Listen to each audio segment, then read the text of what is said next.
Students, नया chapters normal distribution प्रामाण्य वितरण आज से हम शुरू कर रहे हैं। दोनों किताब में जो टोटल 9 चैप्टर्स हैं उसमें से ये चैप्टर सबसे कठिन है। बस आप लोगों के लिए खुशी की बात यह है कि इसमें दो टाइप के प्रश्न होते हैं, सीधे प्रश्न और उल्टे प्रश्न। इन्होंने जो उल्टे प्रश्न हैं वो आपके कोर्स से निकाल दिए इस साल के लिए। इसलिए हमें जब भी हम प्रश्न करेंगे तो जो सीधा प्रश्न होगा एक्स एक्स से जेड जेड से क्षेत्रफल और क्षेत्रफल के आगे प्रतिशत संख्या, ये सीधे होगा। और जब उल्टा आना है, प्रतिशत संख्या उससे पीछे आओ, क्षेत्रफल उससे उल्टा आओ, जेड उससे उससे जेड तो उससे एक्स, ये उल्टा उल्टा निकाल दिया है। आप लोग पेज नंबर 101 पे आइए, उसमें हम पढ़ते हैं। अभी तक हमने सतत संभावना वितरण का अध्ययन, अब हम सतत का अध्ययन करेंगे। इसमें जो यादृच्छिक चल x वास्तविक संख्याओं के समुच्चय r अथवा उसके किसी भी अंतराल का मूल्य धारण करे, इसे सतत यादृच्छिक चल। सतत का मतलब क्या होता है? जैसे किसी 4 रास्ते पे कितने एक्सीडेंट हुए, तो यहाँ पे परफेक्ट संख्या मिलती है, तो 5 10 जो भी है, ये होता है असतत। और जब कोई आंसर यहां से यहां तक, जैसे अपने वर्ग बोलते हैं 10 से 20 20 से 30, तो ये होता है सतत चल। तो एक बात याद रखना कि यहाँ पे सतत चल होगा। इसके बाद उसके नीचे आइए, चल x ये निश्चित अंतराल a और बीच के कोई भी मूल्य धारण करे तो उसे संकेत में, मतलब ये कहेंगे कि इसके बीच का। अब ये परिभाषा है और आपको C1 होमवर्क में दे रहा हूं, उसका जवाब यहां से मिलेगा। सतत यादृच्छिक चल का किसी एक निश्चित अंतराल के बीच होने वाली संभावना प्राप्त करने वाले फलन को सतत संभावना घटत्व फलन कहते हैं। इसके बाद आगे बढ़ते हैं, इसको बोलेंगे C2, यानी संभावना माइनस में नहीं होती, और इसको बोलेंगे कुल संभावना 1 होती है। तो ये दो लक्षण आपको ध्यान रखने। दूसरी बात, आगे बढ़ते हैं, उसके नीचे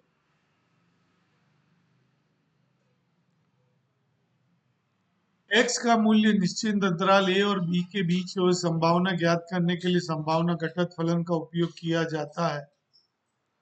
और यहाँ पर संभावना घटत्व फलन द्वारा प्राप्त की गई संभावना हमेशा शून्य होती है। तो ये यहाँ आपको लिख देना है किताब में B2 कि आप जो संभावना खोजने जा रहे हो वो 0 होती है। इसके बाद उसके नीचे आते हैं। अब तुम लोगों को लगेगा कि ये सब क्या समझ रहे हैं। देखिए, 4 शब्द आएंगे, प्रामाण्य चल, प्रामाण्य वितरण, प्रामाण्य वितरण का फलन और अप्रमाण्य चल का वक्र। और इन चारों के आगे लगाना है प्रमाणित। तो 4 ये 4 वो, ये 8 शब्दों को आपको पहचानना है। आज का दिन चैप्टर से आपको किले के बाहर से दिखाया जाएगा कि ये नगर में ये है वो है। तो यादृच्छिक चल x, इसको बोलते हैं, इसका मध्यक होता है म्यू। देखो पिछले चैप्टर में मध्यक था NP, इसमें प्रमाप विचलन है ये सिग्मा, पिछले में था √NP³ और प्रामाण्य वितरण का फलन, तो ये आ गया फलन fx बराबर, तो इसका फलन है 1/(σ √2π गुणा e की घात -1/2 x माइनस म्यू अपन सिग्मा के होल स्क्वायर। इसको आपको लिखना है यहाँ पे a1, और ये जो दोनों कीमत है पाई और ई की, इसको लिखना है b, और ये पूरे के लिए पूछा है c। तो आपके पास आया प्रामाण्य वितरण का संभावना घटत्व फलन। मैंने 4 कहे थे, तो ये पहला हुआ। अब तुम बोलोगे सर ये तो बड़ा भयानक सूत्र है, ये सिर्फ 1 नंबर में काम में आता है, और इसको कहते हैं प्रामाण्य चल का संभावना घटत्व फलन। इसको हम x का प्रामाण्य वितरण भी कहते हैं, ये आपको आगे काम आएगा, तो इसे याद रखें। तो उसके नीचे आइए, प्रामाण्य चल x के अलग अलग मूल्यों के अनुरूप वक्र की रचना की जाती है, इसे कहते हैं प्रामाण्य वक्र। तो ये हुआ प्रामाण्य वक्र, बीच में म्यू होता है, ये प्लस अनंत, ये माइनस अनंत, और ये दोनों कभी नहीं मिलते, ये ध्यान रखना है। तो अब आपके पास 4 शब्द हो गए। ऊपर था x, उसे कहेंगे प्रामाण्य चल, और प्रमाणित, और अगला शब्द था प्रामाण्य वक्र, और जिस जिस प्रामाण्य वितरण का वक्र प्रामाण्य वक्र हो उसे प्रमाणित वितरण कहते हैं, ये तीसरा हो गया। और चौथा है प्रामाण्य फलन, ये चौथा। प्रामाण्य चल x, प्रामाण्य वक्र ये रहा, इसके वितरण को प्रामाण्य वितरण, और इसका फलन। अब इन चारों के आगे आपको प्रमाणित लगाना है, तो पीछे आ जाइए। पहले एक प्रश्न रह गया, यहाँ पे इसका जो आकार है घंटाकार होता है, यहाँ लिख दीजिए B3, और ये जो प्रामाण्य वक्र की व्याख्या है इसको लिखिए C3। और अब आइए पीछे, यदि प्रामाण्य यादृच्छिक चल x का माध्य म्यू और प्रमाप विचलन सिग्मा हो, तो z का सूत्र है x minus mu upon sigma.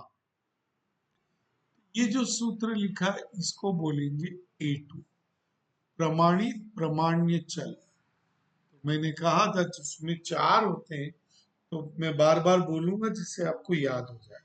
वहां प्रामाण्य चल था x, यहाँ प्रमाणित प्रामाण्य चल है z। फिर उसका भी संभावना घटत्व फलन था, इसका भी संभावना, उसके संभावना घटत्व फलन था fx, इसका है fz। अब तुम बोलोगे कि सर वो सूत्र और ये सूत्र में तो कुछ समानता कुछ असमानता है। देखो यहाँ पे z आया ना, तो z का सूत्र क्या होता है x minus mu upon sigma. तो वहां पे ये था, यहाँ उसकी जगह z लिख दिया, वहां स्क्वायर था तो स्क्वायर, तो यहाँ भी है, खाली एक चेंज है, यहाँ सिग्मा नहीं है। अब आप किसी से भी पूछोगे कि तो आपको बाय 1 गेट 1 फ्री, वहां पर याद कर लो, यहाँ काम आएगा, बस यहाँ सिग्मा नहीं है। तो मैं आगे बताऊंगा सिग्मा क्यों नहीं है। फिर आगे कहा है कि इसका जो माध्य होता है 0 होता है, और प्रमाप विचलन होता है 1। तो ये प्रमाप विचलन 1 होता है और 1 की कोई वैल्यू नहीं होती गुणा में, इसलिए यहाँ सिग्मा नहीं है, तो 1 नंबर में काम आएगा। इसके बाद आपको ये जो यहाँ है, इसी जगह से आपको 2 प्रश्नों के जवाब मिलेंगे, 13 और 14 के, और बी के 16 और 17। और ये जो एफ जेड है, यहां से मिलेगा A3 और इसी से मिलेगा C6 और यहां से मिलेगा A4। और ये आइए हमने देखा पहला शब्द प्रमाणित प्रमाण्य चल 4 होते हैं, ये है उसका प्रमाणित प्रमाण्य चल का संभावना घटक प्रमाणित प्रमाण्य फलन ये। और अब आ रहा है प्रमाणित प्रमाण्य वक्र, ये रहा जो घंटाकार होता है, और C5। अब देखो वहां भी वक्र था, वहां बीच में म्यू था, और यहाँ Z0, वहां भी प्लस अनंत था माइनस अनंत था, ये नहीं मिलता था ये नहीं मिलता था, तो वहां भी था यहाँ भी था, बस फर्क ये है अगर आपने बीच में म्यू रख दिया तो वो हो गया प्रामाण्य वक्र, और आपने z बराबर 0 रख दिया तो ये हो गया प्रमाणित प्रमाण्य वक्र, दोनों ओर से सममित होता है। इसके नीचे चलें, ये क्षेत्रफल ज्ञात करने की रीत। ये जो क्षेत्रफल है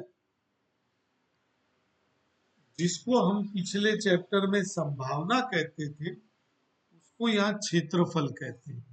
इधर बाजू का क्षेत्रफल कितना होता है लिखा हुआ है, और इधर का क्षेत्रफल कितना होता है लिखा हुआ है, और कुल क्षेत्रफल आगे बता चुका था कितना होता है a, और ये है म्यू, ये प्लस अनंत ये माइनस अनंत, ये रहा कुल क्षेत्रफल a।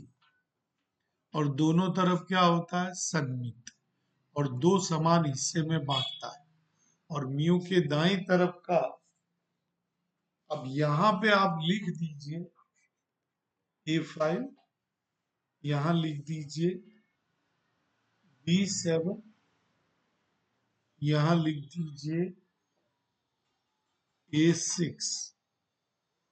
ये सब प्रश्नों के आपको जवाब मिल जाएंगे। यहां से आगे बढ़ते हैं, लिखा है दाईं तरफ का क्षेत्रफल 0.5 होता है और बाईं तरफ का क्षेत्रफल भी 0.5, ये दाईं तरफ का म्यू से दाईं तरफ का, और ये म्यू से बाईं तरफ का 0.5।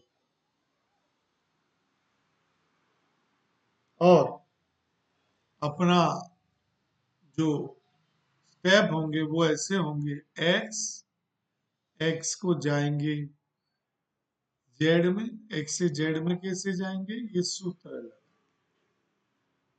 जब जेड आ जाए, अब जेड बीच में 0 है, अब इसका मतलब क्या हुआ, बीच में 0 का मतलब बाईं तरफ के जेड सब माइनस में होंगे और दाईं तरफ के जेड सब प्लस में होंगे। तो यहां तक हमने सीख लिया। इसमें अभी तक जो सीखा है, इसमें हमने 8 शब्द सीखे। प्रमाण्य चल x, प्रमाणित प्रमाण्य चल z, ये दोनों में पहला हुआ। प्रमाण्य चल का संभावना घटत्व फलन fx, प्रमाणित प्रमाण्य चल का संभावना घटक फलन fz। प्रमाणित प्रमाण्य चल का वक्र बनाया जाए प्रमाण्य वक्र, और इसके वितरण को प्रमाणित प्रमाण्य वितरण, सॉरी प्रमाण्य वितरण। प्रमाणित प्रमाण्य चल का वक्र बनाया जाए तो प्रमाणित प्रमाण्य वक्र, और इसके वितरण को प्रमाणित प्रमाण्य वितरण। तो इसे 8 शब्द आपको परिचित होने हैं। जितना भी मैंने सिखाया है के अंदर आपको अगला लेक्चर में तभी मजा आएगा जब आप अच्छे से ये सीख जाओगे कि आठों शब्द क्या है, फलन क्या है। इनको बार बार आपको सुनना पड़ेगा, क्योंकि आपके लिए बढ़िया समाचार ये है कि आधा जो कठिन, भयानक कठिन था, वो निकाल दिया। तो आप लोग मेरे ये शुरू का ये लेक्चर है और इसके बाद का लेक्चर 2-3 बार सुनेंगे तो आपको अच्छे से समझ में आ जाएगा। आगे आपको फिर अच्छा लगेगा चैप्टर, तो मैं यहीं रोकता हूँ।